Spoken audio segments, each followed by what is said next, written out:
ಕುಡಿದು ವಾಹನಗಳನ್ನು ಓಡಿಸಬೇಡ್ರಪ್ಪ. ನಿಮಗೆ ಸಮಸ್ಯೆ ಆಗೋದಷ್ಟೇ ಅಲ್ಲದೆ ಮುಂದಿನವರಿಗೂ ಕೂಡ ಬೇರೆಯವ್ರಿಗೂ ಕೂಡ ಸಮಸ್ಯೆ ಆಗುತ್ತೆ ಅಂತ ಹೇಳಿದ್ರು. ಎಷ್ಟು ಕೇಳಲ್ಲ. ಕುಡಿದ ಮತ್ತಿನಲ್ಲಿ ಈಗ ಲಾರಿ ಚಾಲಕ ಬೈಕ್ಗೆ ಡಿಕ್ಕಿ ಹೊಡೆದು ಬಿಟ್ಟಿದ್ದಾನೆ, ಅಟ್ಟಹಾಸ ಮೆರೆದಿದ್ದಾನೆ. ಸೊ ಆನೇಕಲ್ ಪಟ್ಟಣದಲ್ಲಿ ನಡೆದಿರುವಂಥ ಘಟನೆ ಇದು. ಲಾರಿ ಚಾಲಕ ಮದ್ಯಪಾನ ಮಾಡಿ ಕ್ಯಾಂಟರ್ ಚಾಲನೆ ಮಾಡಿ ಅನಾಹುತವನ್ನೇ ಸೃಷ್ಟಿಸಿದ್ದಾನೆ. ಆನೇಕಲ್ ಪಟ್ಟಣದ ರಸ್ತೆಯಲ್ಲಿ ಸಿಕ್ಕ ವಾಹನಗಳಿಗೆ ಡಿಕ್ಕಿ ಹೊಡೆದಿದ್ದಾನೆ. ಇದರಿಂದ ಆಕ್ರೋಶಗೊಂಡಂಥ ಸ್ಥಳೀಯರು ಲಾರಿ ಚಾಲಕನಿಗೆ ಹಿಗ್ಗಾಮುಗ್ಗಾ ಥಳಿಸಿದ್ದಾರೆ.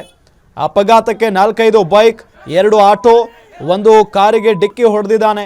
ಸ್ಥಳಕ್ಕೆ ಆನೇಕಲ್ ಪೊಲೀಸರು ಭೇಟಿ ಕೊಟ್ಟು ಚಾಲಕನನ್ನ ವಶಕ್ಕೆ ಪಡೆದು ವಿಚಾರಣೆ ನಡೆಸಿದ್ರು.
ಅಲ್ಲೇ